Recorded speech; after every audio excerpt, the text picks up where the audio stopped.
بسم اللہ الرحمن الرحیم۔ السلام علیکم ورحمۃ اللہ وبرکاتہ۔ مسلمانوں میں فرقہ واریت عروج پر ہے اور صدیوں سے ہمارے اسلامی معاشرے میں دو بڑی کمیونٹیز، دو بڑی ڈویژن رہی ہیں، ایک اہل سنت کے نام سے اور ایک اہل تشیع کے نام سے، اور ان میں سے بھی ہر ایک میں مختلف گروہ بندیاں، مختلف فرقے رہے ہیں، اہل سنت میں بھی اہل تشیع میں بھی۔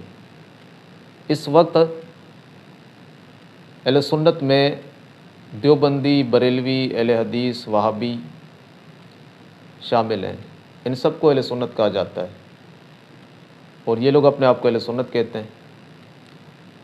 اہل تشیع میں امامی، اثنا عشری، زیدیہ، اسماعیلیہ، اسی طرح سے ایک اور فرقہ ان میں ہے نصیریہ، جس کو یہ لوگ خود بھی مشرک کہتے ہیں۔ وہ ان کے نزدیک بھی مشرک ہیں، لیکن وہ اپنا تعلق اہل تشیع سے جوڑتے ہیں، لہٰذا وہ بھی انہی میں شامل ہیں۔ اور مذہبی طبقے میں کچھ عرصے سے دو الفاظ، دو جملے سننے کو مل رہے ہیں، ایک رافضی اور ایک ناسبی۔ یہ دو ٹرمنالوجیز ہیں جو مخالفین ایک دوسرے کو ٹونٹ کرنے کے لیے استعمال کرتے ہیں۔ کچھ مولویوں کو دیکھا جاتا ہے کہ وہ اپنے مخالفین کو ناسبی کہہ رہے ہوتے ہیں، اور کچھ مولوی اپنے مخالفین کو رافضی کا لقب دے رہے ہوتے ہیں۔ یہ دو ٹرمنالوجیز ہیں، ان کو بہرحال میں بعد میں ڈسکس کروں گا۔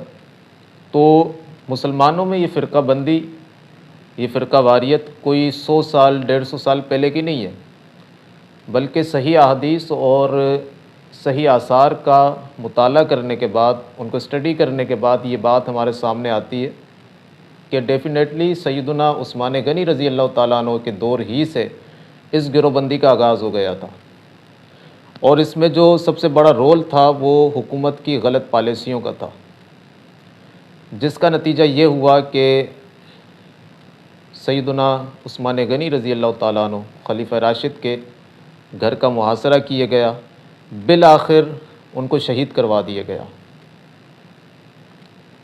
یہ سب کا سب معاملہ جو تھا وہ اسی گروہ بندی کا نتیجہ تھا، اور یہ جو کہا جاتا ہے کہ اس سارے معاملے میں، یعنی سیدنا عثمان غنی رضی اللہ تعالیٰ عنہ کی شہادت کے معاملے میں ایک کریکٹر کا ذکر کیا جاتا ہے، عبداللہ ابن سبا، یہودی، وہ ملوث تھا۔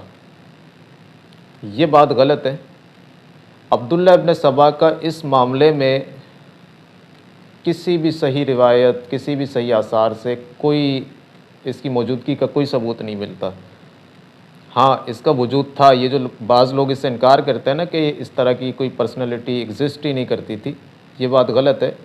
عبداللہ ابن سبا موجود تھا، اس کا وجود تھا، وہ ایک شخصیت گزری ہے، لیکن اس کا اس معاملے سے کوئی واسطہ نہیں تھا۔ آخر میں مولا علی علیہ السلام نے اس کو جلایا بھی ہے، اور اہل سنت اور اہل تشیع دونوں کی کتابوں میں اس کا ذکر ملتا ہے۔ امام جعفر صادق علیہ السلام نے اس پر لعنت بھی بھیجی۔ رجال کشی، یہ اہل تشیع کی کتاب ہے، اس میں صحیح سند کے ساتھ اہل تشیع کی اسماء و رجال کے مطابق صحیح سند کے ساتھ یہ روایت موجود ہے کہ امام جعفر صادق نے عبداللہ ابن سبا کو نومینیٹ کر کے اس پہ لعنت بھیجی۔ تو یہ پرسنالٹی تھی، لیکن سیدنا عثمان غنی کے قتل کے معاملے میں یہ ملوث نہیں تھا، بلکہ اس میں مسلمانوں کا اپنا قصور تھا، مسلمانوں کی اپنی گروہ بندی ملوث تھی اس سارے معاملے میں۔ تو بہرحال سیدنا عثمان غنی رضی اللہ تعالیٰ عنہ کو شہید کروا دیا گیا۔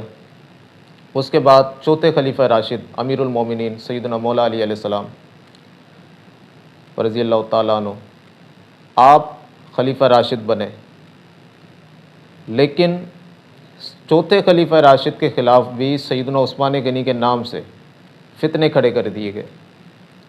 جنگ صفین ہوئی، جنگ جمل، جنگ نہروان، بالآخر اس کا نتیجہ بھی یہ ہوا کہ چوتھے خلیفہ راشد کو بھی شہید کروا دیا گیا، مولا علی علیہ السلام بھی شہید ہو گئے۔ اس کے بعد 6 مہینے تک خلافت راشدہ کو سیدنا امام حسن علیہ السلام نے سنبھالا، اور اس کے بعد مخالفین سے صلح کے معاملات ہوئے، اور پھر خلافت راشدہ علی منہاج النبوہ کا اینڈ ہوا۔ جس طرح رسول اللہ صلی اللہ علیہ وآلہ وسلم نے پریڈکشن فرمائی تھی، مسند احمد، سنن نسائی، سنن ابی داؤد، جامع ترمذی میں صحیح سندوں کے ساتھ روایت موجود ہے کہ اللہ کے نبی نے فرمایا سیدنا سفینہ صحابی آپ روایت کرتے ہیں کہ اللہ کے نبی فرماتے ہیں کہ میری امت میں خلافت علی منہاج النبوہ، یعنی نبوت کے طرز پر خلافت 30 سال تک ہوگی، اس کے بعد کاٹ کھانے والی بادشاہت ہوگی۔ پھر سیدنا سفینہ رضی اللہ تعالیٰ عنہ نے سال گنوائے، 2 سال سیدنا ابوبکر صدیق رضی اللہ تعالیٰ عنہ کے، 10 سال حضرت عمر کے، اور 12 سال حضرت عثمان غنی کے، یہ ٹوٹل 24 سال ہوئے، اور 6 سال مولا علی علیہ السلام کے۔ انہی 6 سالوں میں سیدنا امام حسن کے 6 مہینے بھی شامل ہیں۔ یہ کمپلیٹ 30 سالہ خلافت راشدہ کا دور ہوا۔ اس کے بعد ملوکیت کا دور شروع ہو گیا۔ تو کہنے کا مقصد یہ ہے کہ اس فرقہ واریت اور گروہ بندی کا جو سب سے پہلا عذاب کا کوڑا مسلمانوں پہ آ پڑا، وہ یہ تھا کہ مسلمانوں سے خلافت راشدہ علی منہاج النبوہ ہمیشہ کے لیے چھین لی گئی، اور اس کے بعد ملوکیت کے ادوار شروع ہو گئے۔ پھر تو جس کی لاٹھی اس کی بھینس۔ اب جو طبقہ بادشاہت میں تھا اس کا سب سے پہلا اور اولین ٹارگیٹ اس کے مخالفین تھے۔ بنو امیہ کی بادشاہت، بنو عباس کی، پھر انہی میں سے فاطمی امپائر نکلی، اور انہی ادوار میں مذاہب وجود میں آئے۔ حنفی، شافعی، حنبلی، مالکی، معتزلہ، مجسمہ، جہمیہ، اسماعیلیہ، یہ سارے مسلمانوں کے فرقے تھے۔ یہ اسی دور میں وجود میں آئے تھے، اور ان میں سے 4 بڑے فرقے آج بھی مسلمانوں میں پائے جاتے ہیں۔ ہمارے سب کانٹیننٹ میں حنفی اور حنبلی کچھ تعداد میں موجود ہیں، حنفیوں کی اکثریت ہے، مالکی اور شافعی، یہ 4 بڑے فرقے آج بھی مسلمانوں میں ایگزسٹ کرتے ہیں۔ اور یہ جو علماء کہتے ہیں نا کہ یہ چاروں جو فرقے ہیں یہ آپس میں شیر و شکر ہیں، ان میں کوئی تعصب والا معاملہ نہیں ہے، بس ان کے جو فروعی معاملات میں اختلاف ہیں وہ ہیں، باقی کوئی ان کا تعصب والا یا کوئی دشمنی والا چکر نہیں ہے۔ لیکن اس وقت ایک دوسرے کے سب سے بڑے دشمنی یہ لوگ بنے ہوئے تھے۔ اگر حنفی حکومت میں ہے تو حنبلیوں اور شافعیوں کا جینا مشکل، اگر شوافی حکومت میں ہے تو حنابلہ کا جینا مشکل ہو گیا، حنابلہ اگر حکومت میں ہے تو دوسرے فرقوں والوں پر قیامت آ پڑی، یہاں تک کہ ایک دوسرے کی مسجدوں تک کو آگ لگائی گئی، درسگاہوں کو آگ لگائی گئی، ان کو جلایا گیا۔ آپ کیا سمجھتے ہیں کہ یہ مولویوں کے جو جھگڑے آپس کے ہیں یہ کوئی 100 سال 150 سال پہلے کے ہیں؟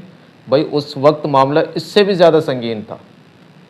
آپ ڈاکٹر ماجد ارسان الکیلانی حفظہ اللہ تعالیٰ، ان کی کتاب، اس کا اردو ترجمہ بھی ہو چکا ہے، عہد ایوبی کی نسل نو اور القدس کی بازیابی، وہ کتاب آپ پڑھیں، اس میں انہوں نے سارے معاملات کو کور کیا ہے۔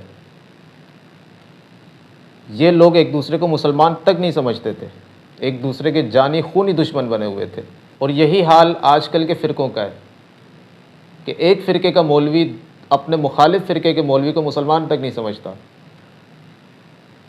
اور صرف یہی نہیں بلکہ اس سے بھی خطرناک بات یہ کہ بریلویوں کے نزدیک جوز اور کرسچنز، یہودیوں اور نصرانیوں کا ذبیحہ کھانا حلال ہے اور پاک ہے، لیکن اس کے مقابلے میں دیوبندی، اہل حدیث، وہابیوں کا ذبیحہ ان کے لیے مردار ہے۔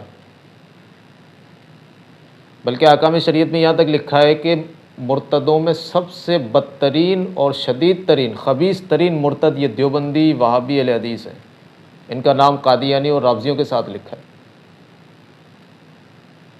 اور تالی ایک ہاتھ سے نہیں بجتی، بلکہ دیوبندیوں اور وہابیوں کے نزدیک یہ پورا بریلوی فرقہ مشرک، بدعتی، قبر پرست ہے۔ یہ لوگ بھی پیچھے نہیں ہیں فتوے لگانے میں، ان کی کتابیں بھری پڑی ہیں۔ اور یہ مولوی جو اپنی پرائیویٹ بیٹھکوں میں جو اپنے مخالفین کو گندی گندی گالیاں دیتے ہیں، شاید وہ کسی بازاری لڑکے کو بھی نہ آتی ہیں۔ تو سر مولوی جتنا میٹھا نظر آتا ہے نا، اتنا ہی زیادہ زہریلا ہے۔ یہ حالت ہے ہمارے مسلمانوں کی۔ اور فرقہ واریت کی سب سے بڑی جو تباہی ہوتی ہے وہ یہ ہوتی ہے کہ وہ لوگ قرآن و سنت کو اپنے فرقے کی حد تک ہی مانتے ہیں۔ جو بات قرآن و سنت کی ان کے فرقے کے اگینسٹ ہوگی، اپوزٹ ہوگی، اس کو وہ چھوڑ دیتے ہیں۔ اور یہی وہ سب سے بڑا جرم ہے جس کے بدلے میں اللہ تعالیٰ نے قوموں کو یونیورسل پنشمنٹ سنائی ہے کہ جو قوم بھی اس جرم کا ارتکاب کرے گی وہ اس یونیورسل پنشمنٹ کی زد میں آئے گی۔ اللہ تعالیٰ قرآن مجید میں فرماتا ہے سورہ بقرہ میں، افتؤمنون ببعض الکتاب وتکفرون ببعض، کہ کیا تم کتاب کی بعض باتوں پر ایمان لاتے ہو اور بعض کا انکار کرتے ہو، بعض سے منہ پھیر لیتے ہو۔ اس کو آپ ایسے سمجھیں کہ کیا تم کتاب کی ان باتوں پر ایمان لاتے ہو جو تمہارے فرقے کے مطابق ہیں، اور ان باتوں کو چھوڑ دیتے ہو جو تمہارے فرقے کے اپوزٹ ہیں۔ اب اس کی سزا اللہ فرماتا ہے فما جزاء من یفعل ذلک منکم الا خزی فی الحیات الدنیا، اس جرم کی سزا اس کے سوا اور کچھ نہیں ہے کہ تمہیں دنیا میں تم پر ذلت اور رسوائی مسلط کر دی جائے۔ یہ دنیا کی سزا اللہ تعالیٰ بیان فرما رہا ہے کہ جو قرآن کی کتاب کی دین کی بعض باتوں کو لیتے ہیں اور بعض باتوں کا انکار کرتے ہیں اور ان کو چھوڑ دیتے ہیں، اس کی سزا اللہ تعالیٰ فرما رہا ہے فما جزاء من یفعل ذلک منکم الا خزی فی الحیات الدنیا، کہ دنیا کی زندگی میں ان پر ذلت اور خواری مسلط کر دی جاتی ہے، اور آخرت کی سزا وَيَوْمَ الْقِيَامَةِ يُرَدُّونَ إِلَىٰ أَشَدِّ الْعَذَابِ، دنیا میں تو ان پر ذلت اور خواری مسلط کر دی جاتی ہے، اور قیامت کے دن وہ شدید ترین عذاب کی طرف پھیر دیے جائیں گے۔ سورہ بقرہ آیت نمبر 85۔ آج آل اوور دا ورلڈ اور بالخصوص ہمارے سب کانٹیننٹ میں جو مسلمانوں کی حالت زار ہے وہ اسی فرقہ واریت کا نتیجہ ہے۔ جو مسلمان ذلت اور خواری کی زندگی کاٹ رہا ہے، سارا معاملہ وہ اسی پر ہے۔ مسلمان اپنے اصل کاز کو بھول چکا ہے جو اللہ اور اس کے رسول نے اس کو دیا تھا۔ آج مولوی قرآن و سنت کے مطابق نہیں بلکہ قرآن و سنت کو اپنے مطابق چلانا چاہتا ہے۔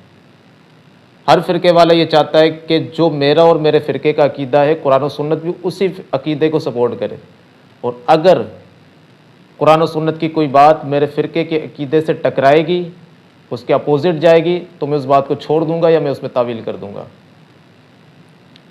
اور اس کے باوجود یہ لوگ اپنے گمان میں خود کو حق پہ سمجھ رہے ہوتے ہیں کہ ہم حق پر ہیں، ہم جنتی ہیں۔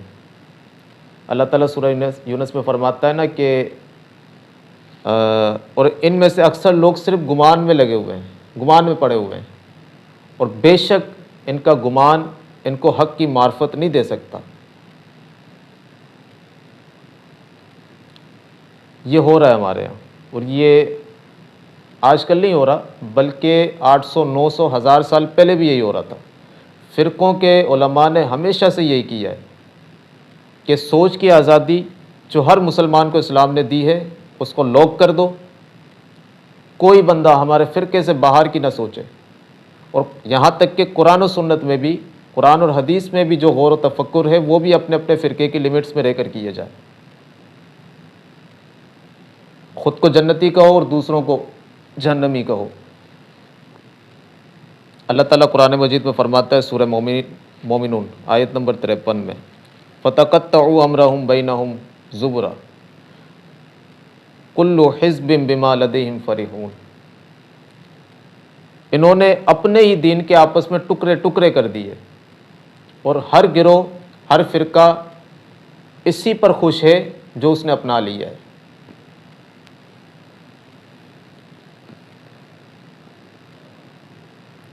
یہ خرابی مسلمانوں میں موجود ہے۔ آج بریلوی دیوبندی کہتے ہیں کہ ہمیں قرآن و سنت کو ڈائریکٹ پڑھنے کی ضرورت نہیں ہے، بلکہ ہمارے علماء نے جو لکھ دیا، جو کہہ دیا، وہ ہمارے لیے بس ہے، ہم حق پر ہیں، اور جو شخص ہمارے علماء اور پیروں کی مخالفت کرے گا وہ جہنمی ہے۔ وہ مولانا الیاس قادری صاحب کہتے ہیں نا کہ ہماری آنکھیں اعلیٰ حضرت پر بند ہیں، جو اعلیٰ حضرت نے لکھ دیا، جو اعلیٰ حضرت نے فرما دیا، بس اس سے آگے ہم نے نہیں سوچنا، اس سے آگے ہماری عقلوں کو تالے لگے ہوئے ہیں۔ سر یہی معنی ہے کلو حزب بما لدیہم فرحون، کہ ہر فرقہ، ہر گروہ اسی پر خوش ہے جو اس نے اپنا لیا ہے۔ بریلوی اس پر خوش ہیں کہ اعلیٰ حضرت نے ان کو جو فتاوی رضویہ دے دی، فتاوی رضویہ پر خوش ہیں، جال حق پر خوش ہیں، اس سے آگے ان کی سوچ نہیں جاتی۔ دیوبندی المحند المفند پہ خوش ہیں، وہ اپنے اکابرین پہ خوش ہیں۔ حالانکہ اسلام نے ہمیں کسی مولوی یا پیر کا پابند نہیں کیا۔ قرآن تو کہتا ہے اطیعوا اللہ و اطیعوا الرسول، کہ اللہ کی اطاعت کرو اور اس کے رسول کی اطاعت کرو۔ وَأُولِي الْأَمْرِ مِنْكُمْ، اور اول الامر کی، صاحب امر کی، صاحب امر سے مراد جو ہے علماء بھی ہیں اور مسلم حکمران بھی ہیں، لیکن صاحب امر کی اطاعت کے ساتھ قرآن شرط لگا رہا ہے فَإِن تَنَازَعْتُمْ فِي شَيْءٍ فَرُدُّوهُ إِلَى اللَّهِ وَرَسُولِهِ، تمہیں اللہ کی اطاعت کرنی ہے، اللہ کے رسول کی اطاعت کرنی ہے، اور علماء کی یا مسلم حکمرانوں کی اطاعت تب تک کرنی ہے جب تک وہ قرآن و سنت کے مطابق تمہیں حکم دے، اور جہاں قرآن و سنت کے خلاف کوئی بات ہوگی تو تم نے رجوع اللہ اور اس کے رسول کی طرف کرنا ہے، قرآن و سنت کی طرف جانا ہے، آنکھیں بند نہیں کرنی، اندھی پیروی نہیں کرنی، یہ اسلام کا مزاج ہے۔ اللہ تعالیٰ قرآن میں فرماتا ہے، کتاب کے حوالے سے سورہ توبہ میں، اتخذوا احبارهم ورہبانهم اربابا من دون اللہ، کہ ان اہل کتاب نے اپنے احباروں، اپنے رہبانوں، اپنے پیروں، درویشوں، اپنے علماء کو، اپنے پادریوں کو اپنا رب بنا لیا تھا۔ اب آپ مجھے بتائیں کہ کیا ان اہل کتاب نے اپنے علماء کو، اپنے پادریوں کو، اپنے درویشوں کو رب کلیم کیا تھا؟ نہیں کیا۔ تو قرآن ایسا کیوں کہہ رہا ہے کہ انہوں نے اپنے پادریوں کو، اپنے درویشوں کو اپنا رب بنا لیا تھا؟ تو سر اس کا مطلب یہی ہے کہ انہوں نے اللہ اور رسول کے احکامات کے اپوزٹ اپنے پیروں اور اپنے علماء کی تعلیمات کو اہمیت دی۔ ان کے علماء نے جس چیز کو حلال کہا اس کو انہوں نے حلال سمجھا، جس کو حرام کہا اس کو انہوں نے حرام سمجھا۔ اس کے پیچھے ایویڈنس نہیں دیکھا، دلیل نہیں دیکھی کہ آئے یہ بات وحی کے ذریعے سے کتابوں میں موجود ہے، نہیں، جو عالم کہہ رہا ہے اس پہ آنکھیں بند۔ جس طرح ہمارے بریلوی بھائی کہتے ہیں نا کہ ہماری آنکھیں بند ہیں، تو اہل کتاب نے بھی اپنے علماء پر آنکھیں بند کی ہوئی تھی۔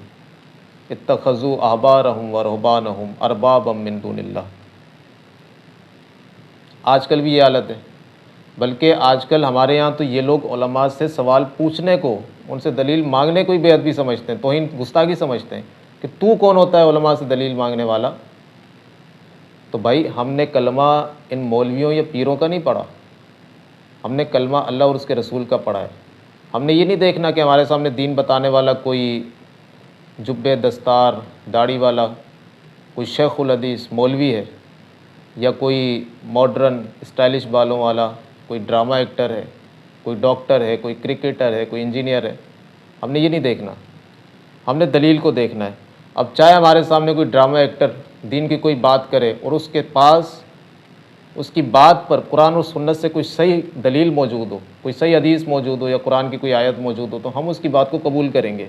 اور اگر کوئی مولوی شیخ الحدیث مدرسے والا، بڑی بڑی جبے دستاروں والا، داڑھی والا، ہزاروں شاگردوں والا، اگر دین کی کوئی ایسی بات بتائے جس کے پیچھے کوئی ایویڈنس نہیں، قرآن و سنت سے کوئی دلیل نہیں، تو اس کی بات ہمارے نزدیک کوڑی کے برابر بھی نہیں، ہم اس کو دیوار سے ماریں گے، کیونکہ قرآن ہی ہمیں یہ حکم دے رہا ہے فَإِن تَنَازَعْتُمْ فِي شَيْءٍ فَرُدُّوهُ إِلَى اللَّهِ وَرَسُولِهِ إِن كُنتُمْ تُؤْمِنُونَ بِاللَّهِ وَالْيَوْمِ الْآخِرِ،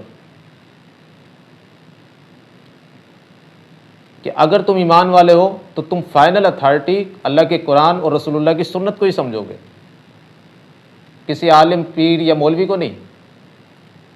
فائنل اتھارٹی دین میں اللہ کا قرآن ہے اور رسول اللہ کی صحیح حدیث ہے، دین یہیں سے لیا جاتا ہے۔ اور صرف یہ حال بریلویوں کا نہیں ہے، بلکہ دیوبندی ان سے بھی دو ہاتھ آگے ہیں، وہ تو اکابر پرستی میں اتنے ڈوبے ہوئے ہیں کہ ان کے اکابرین کی واضح گستاخانہ عبارات، واضح کفری عبارات کا یہ لوگ اندھا دھند دفاع کرتے ہیں، اور یہی حالت تقریباً آج کل یہ بیماری اہل حدیثوں میں بھی پھیلنے لگی ہے، جس کو انہوں نے بڑا خوبصورت نام دیا ہے سلف کا فہم۔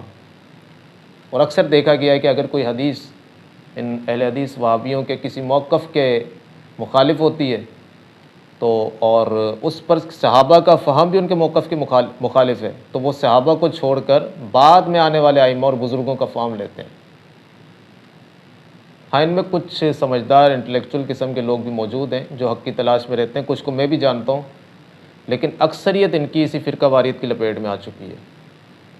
میں ایک بریلوی مفتی صاحب کو سن رہا تھا، ان سے کسی اینکر نے سوال پوچھا کہ آپ حق پر ہیں، اس کی کیا دلیل ہے؟ تو انہوں نے جواب دیا کہ ہم سواد اعظم ہیں۔ اچھا بھائی، آپ سواد اعظم ہیں، اس کی کوئی دلیل؟ تو انہوں نے کہا اس کی دلیل یہ ہے کہ آپ جا کر کسی بھی گمراہ شخص سے پوچھیں جس کو یہ لوگ بریلوی خود اپنے ذوم میں جس کو گمراہ کہتے ہیں، اس کے بارے میں کہا کہ آپ جا کر کسی بھی گمراہ سے جا کر پوچھیں کہ تمہارا پاسٹ کیا تھا، تمہارا ماضی کیا تھا، تو وہ بتائے گا کہ میں ماضی میں بریلوی تھا، پھر میں نے بریلویت کو چھوڑ دیا۔ اس پر مفتی صاحب نے کہا کہ جو بھی فرقہ نکلتا ہے وہ جماعت سے ٹوٹ کر نکلتا ہے، اور 1400 سالوں میں جتنے بھی فرقے نکلے ہیں آج تک وہ ہماری جماعت سے ٹوٹ کے نکلے ہیں، اور ابھی بھی جو ہمارے سب کانٹیننٹ میں پاکستان انڈیا میں جو فرقے بن رہے ہیں، یا جو بندہ دیوبندی ہو رہا ہے یا کسی اور طرف جا رہا ہے، تو وہ ہم سے ہی ٹوٹ کے جا رہا ہے۔ یہ ہمارے حق پر ہونے کی دلیل ہے کہ ہم سواد اعظم ہیں، اور یہ ان مولویوں کا وہ سب سے بڑا دھوکہ ہے جو لوگوں کو دیتے ہیں۔ پہلی بات تو یہ کہ جو سواد اعظم والی روایت ہے نا، اذا رأیتم اختلافا فعلیکم بسواد الاعظم، کہ جب تم امت میں اختلاف دیکھو تو سواد اعظم کہتے ہیں بڑی جماعت کو، تم بڑی جماعت کو مضبوطی سے تھام لینا۔ یہ روایت ہی جعلی ہے، اس کو امام ابن ماجہ نے اپنی سنن میں نقل کیا ہے۔ اس میں ایک راوی ہے عطا ابن حازم، جس کو ابو خلف العامہ بھی کہا جاتا ہے، وہ تمام محدثین کے نزدیک متروک اور کذاب درجے کا راوی ہے۔ اب آپ ذرا چیک کریں کہ یہ لوگ اس طرح کی بلکہ ضعیف تو دور کی بات، جعلی، جھوٹی، موضوع، من گھڑت روایات سے اپنے آپ کو حق پر ثابت کر رہے ہوتے ہیں، حالانکہ رسول اللہ صلی اللہ علیہ وآلہ وسلم کا واضح فرمان موجود ہے صحیح مسلم میں، کہ نبی صلی اللہ علیہ وآلہ وسلم نے فرمایا صحیح مسلم کے شروع میں یہ کہ جس نے مجھ پر جھوٹ باندھا، یعنی مجھ پر میرے حوالے سے کوئی ایسی بات کہی جو میں نے نہیں کہی، تو وہ اپنا ٹھکانہ جہنم میں بنا لے۔ کتنی خطرناک کنڈمنیشن ہے کہ رسول اللہ نے اپنی ذات کے حوالے سے جھوٹ بولنے والے کو جہنم کی وعیدیں سنائی ہیں، اور یہ کام کہ ان کے چھوٹے موٹے مولوی نہیں بلکہ ان کے بڑے بڑے مولوی، شیخ الحدیث، استاذ العلماء، وہ اپنے ممبروں پر بیٹھ کر ایسی جعلی روایتیں بیان کر رہے ہوتے ہیں۔ عوام تو عوام ہے۔ ہاں، ایک صحیح روایت مستدرک للحاکم میں موجود ہے، جس رسول اللہ صلی اللہ علیہ وآلہ وسلم نے فرمایا کہ میری امت کبھی گمراہی پر جمع نہیں ہوگی، اور جماعت پر اللہ کا ہاتھ ہے۔ اس سے مراد صرف اجماع صحابہ ہے کہ میرے صحابہ کبھی گمراہی پر جمع نہیں ہوں گے۔ ہاں، چند ایک لوگ کسی غلط بات پر قرآن و سنت کے اپوزٹ کھڑے ہو گئے تو لازمی دوسرا طبقہ، دوسرے صحابہ ان کی مخالفت کریں گے۔ ایسا کبھی نہیں ہو سکتا، ایسا ممکن ہی نہیں ہے کہ سارے صحابہ کسی ایک گمراہ بات پر جمع ہو جائیں، اجماع کر لیں، یہ ناممکن بات ہے۔ یہ اسی طرح ہے جس طرح رسول اللہ صلی اللہ علیہ وآلہ وسلم نے فرمایا، بخاری میں عقبہ ابن عامر سے روایت ہے کہ نبی نے فرمایا کہ مجھے تم سے شرک کا خوف نہیں ہے کہ تم میرے بعد شرک کرنے لگو گے، لیکن ہاں مجھے اس بات کا خوف ہے کہ تم دنیا میں رغبت کرو گے۔ یہ بھی صحابہ کے حوالے سے تھا، کیونکہ صحابہ کے بعد تو امت میں شرک آیا، نصیری فرقہ کھلم کھلا شرک بیان کرتا ہے، اور اسی طرح سے 2 نمبر صوفیہ جو اپنے مریدوں سے شرکیہ ایکٹیویٹیز پرفارم کرواتے ہیں، وہ بھی کسی سے ڈھکی چھپی نہیں ہے، سب کو معلوم ہے۔ صحابہ کے بعد شرک اس امت میں آیا، تو اللہ کے نبی نے جو یہ فرمایا تھا نا کہ مجھے تم سے شرک کا خوف نہیں ہے کہ تم میرے بعد شرک کرنے لگو، لیکن مجھے تم سے دنیا میں رغبت کرنے کا خوف ہے کہ تم دنیا میں رغبت کرو گے۔ واحد صحابہ کی وہ جماعت ہے کہ کسی ایک صحابی نے بھی شرک نہیں کیا، اور اللہ کے نبی نے انہی سے فرمایا تھا کہ مجھے تم سے شرک کا خوف نہیں ہے۔ اسی طرح اللہ کے نبی نے صحابہ ہی کے لیے فرمایا تھا کہ میری امت کبھی گمراہی پر جمع نہیں ہوگی، اور جماعت پر اللہ کا ہاتھ ہے۔ ہاں، صحابہ کے بعد یہ ممکن ہے کہ امت کا ایک اکثریتی طبقہ، امت کی اکثریت قرآن و سنت کے اپوزٹ کھڑی ہو، اور چند ایک لوگ قرآن و سنت کے مطابق حق پر کھڑے ہوں، یہ ممکن ہے۔ اب رہی یہ بات کہ ہم اس کو میئر کیسے کریں گے کہ کون حق پر ہے اور کون غلط، تو اس کی میئرمنٹ کے لیے بھی اللہ کے نبی نے اسکیل ہمیں دیا ہے۔ ہم اس اسکیل کے مطابق یہ فیصلہ کریں گے کہ کون صحیح ہے اور کون غلط۔ وہ اسکیل کیا ہے؟ دیکھیں، پہلے تو میں نے آپ کو بتا دیا قرآن سے کہ اللہ فرماتا ہے اطیعوا اللہ و اطیعوا الرسول، کہ اللہ کی اطاعت کرو اور اس کے رسول کی اطاعت کرو، اور حدیث میں مستدرک للحاکم میں اور موطا امام مالک میں حسن سند کے ساتھ روایت موجود ہے کہ اللہ کے نبی صلی اللہ علیہ وآلہ وسلم نے فرمایا کہ میں تم میں 2 ایسی چیزیں چھوڑ کے جا رہا ہوں کہ اگر تم انہیں تھام لو گے، ان سے تمسک رکھو گے تو کبھی گمراہ نہیں ہوگے۔ ان میں سے پہلی اللہ کی کتاب ہے اور دوسری اس کے رسول کی سنت۔ کتاب اللہ قرآن اور رسول اللہ صلی اللہ علیہ وآلہ وسلم کی سنت، یہ وہی بات آ گئی، اطیعوا اللہ و اطیعوا الرسول۔ اور صحیح مسلم میں اس سے بھی اعلیٰ سند کے ساتھ روایت موجود ہے کہ سیدنا زید ابن ارقم رضی اللہ تعالیٰ عنہ آپ فرماتے ہیں کہ رسول اللہ صلی اللہ علیہ وآلہ وسلم نے غدیر خم پر کھڑے ہو کر ہمیں خطبہ ارشاد فرمایا اور فرمایا کہ میں تم میں دو عظیم بھاری چیزیں چھوڑ کے جا رہا ہوں، ان میں سے ایک اللہ کی کتاب ہے جس میں نور ہے، جس میں ہدایت ہے، اللہ کی کتاب پر عمل کرو اور اس کو مضبوطی سے تھام لو۔ پھر فرمایا اس کے بعد دوسرے نمبر پر میری اہل بیت ہیں، میں تمہیں اپنے اہل بیت کے متعلق اللہ سے ڈراتا ہوں۔ یہ 3 مرتبہ آپ نے ارشاد فرمایا، میں تمہیں اہل بیت کے متعلق اللہ سے ڈراتا ہوں، میں تمہیں اہل بیت کے متعلق اللہ سے ڈراتا ہوں۔ اس میں اللہ کے نبی نے 2 چیزوں کی وصیت فرمائی، ایک کتاب اللہ کو تھامنے کی، قرآن پر عمل کرنے کی، اور اہل بیت کے متعلق اللہ سے ڈرنے کی۔ مطلب کہ ہر مسلمان نے اہل بیت کے معاملے میں سینسیٹیو رہنا ہے، کیونکہ اہل بیت کا اسٹیٹس دیگر صحابہ والا نہیں ہے، بلکہ ان کو صحابیت کے ساتھ ساتھ اللہ کے نبی سے خون کی نسبت بھی ہے۔ اللہ تعالیٰ نے اہل بیت کو ایک اسپیشل پروٹوکول دیا ہے۔ بہرحال یہ ایک علیحدہ ٹاپک ہے، اس پر بھی انشاءاللہ میں الگ سے ویڈیو بناؤں گا۔ تو رسول اللہ علیہ السلام نے 2 چیزوں کی وصیت فرمائی اس میں، قرآن کو تھامنے کی اور اہل بیت کے معاملے میں اللہ کا خوف کھانے کی، ڈرنے کی۔ اور سنن ترمذی میں دوسری سند کے ساتھ زید ابن ارقم سے روایت ہے رضی اللہ تعالیٰ عنہ کہ اللہ کے نبی نے فرمایا میں تم میں 2 ایسی بھاری چیزیں چھوڑ کے جا رہا ہوں کہ اگر تم انہیں تھام لوگے، ان سے تمسک رکھو گے تو کبھی گمراہ نہیں ہوگے، اور ان میں سے ایک دوسرے سے بھاری ہے، ایک دوسرے سے بڑی ہے، اور وہ کتاب اللہ ہے۔ کتاب اللہ قرآن، قرآن اللہ کی رسی ہے جو آسمان سے زمین تک لٹک رہی ہے، رسی۔ اللہ تعالیٰ قرآن میں فرماتا ہے وَاعْتَصِمُوا بِحَبْلِ اللَّهِ جَمِيعًا وَلَا تَفَرَّقُوا، کہ اللہ کی رسی کو مضبوطی سے تھام لو اور تفرقے میں نہ پڑو۔ اس اللہ کی رسی سے مراد یہ قرآن ہے۔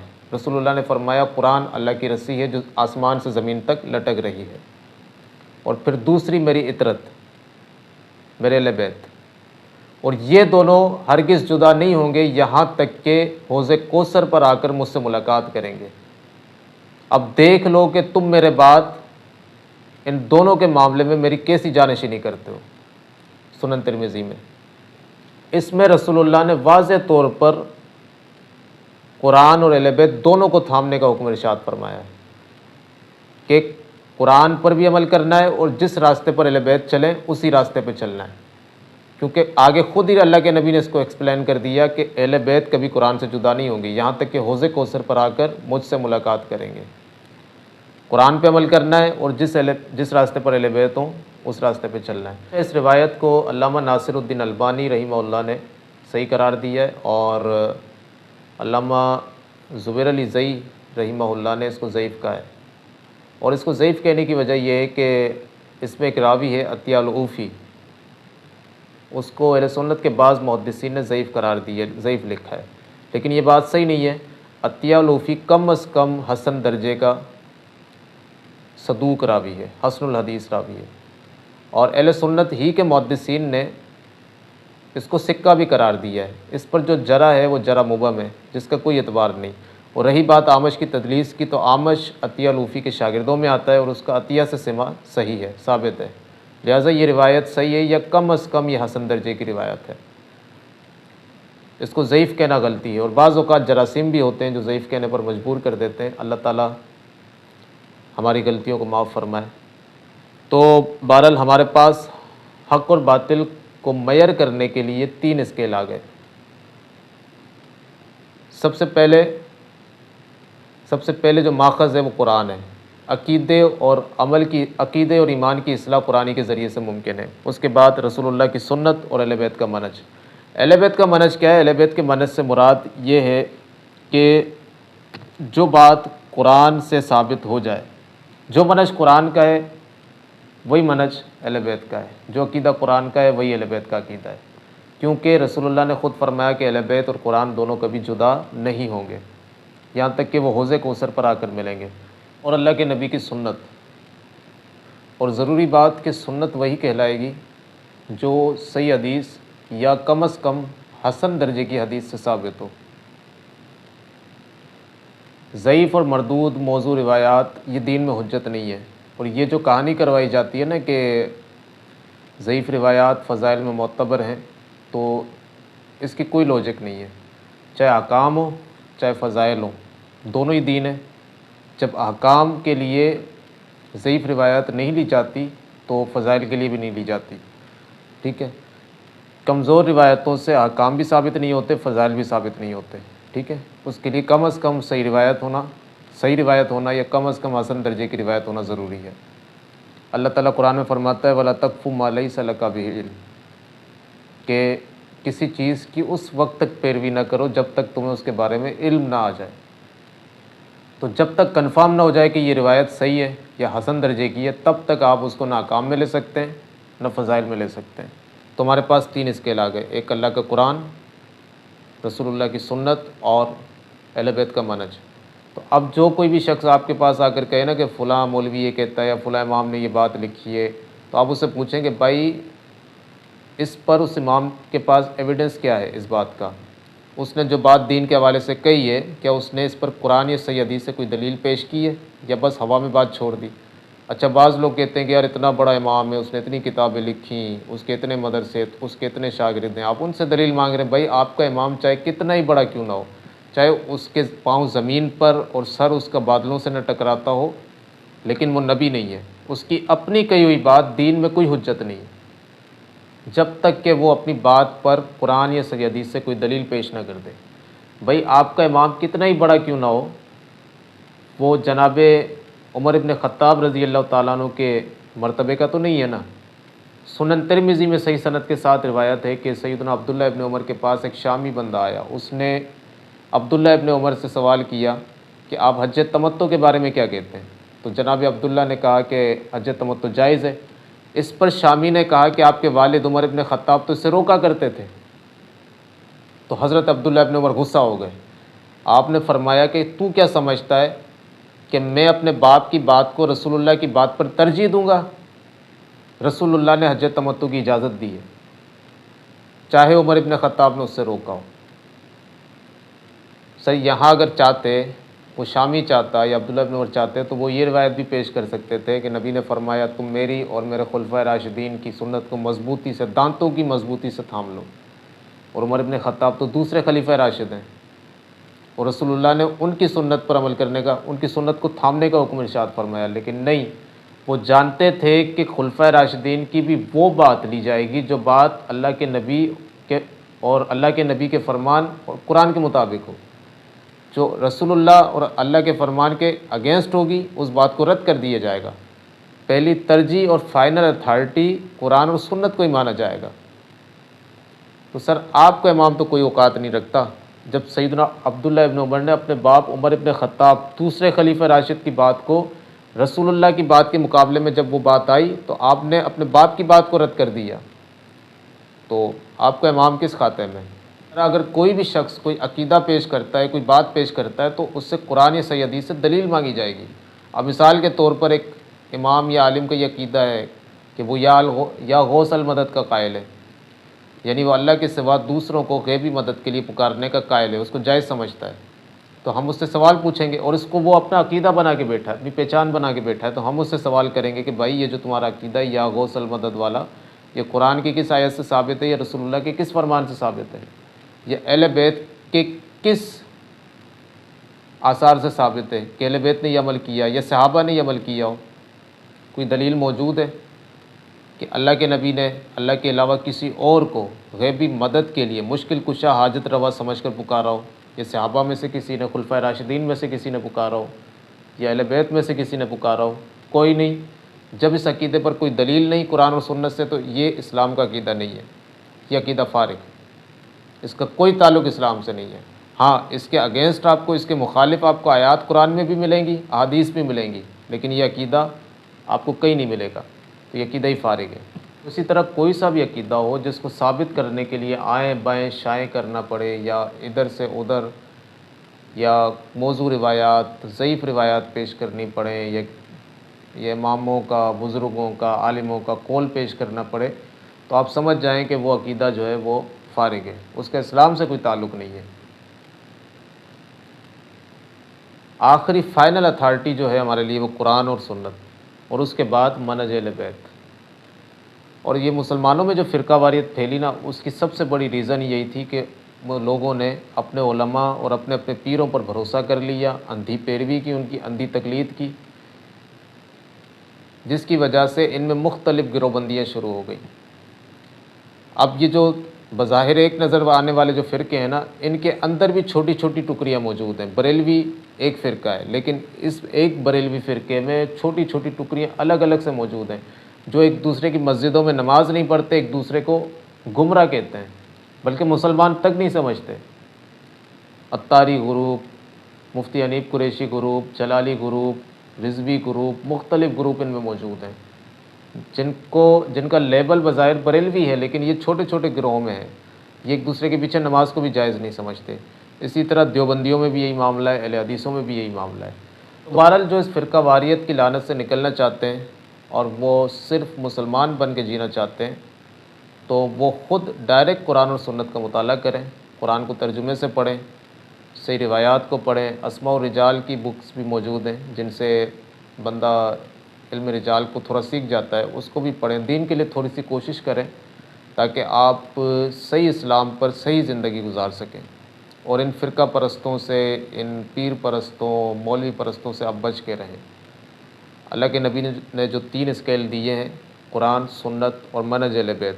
اچھا، منہج اہل بیت سے کچھ لوگوں کو چڑ ہوتی ہے کہ یار یہ منہج اہل بیت کیا ہے، یہ تو شیعوں کا، رافضیوں کا ایک تصور ہے۔ بھائی یہ رافضیوں کا تصور نہیں، یہ منہج اہل بیت اصل میں منہج اہل سنت ہی ہے۔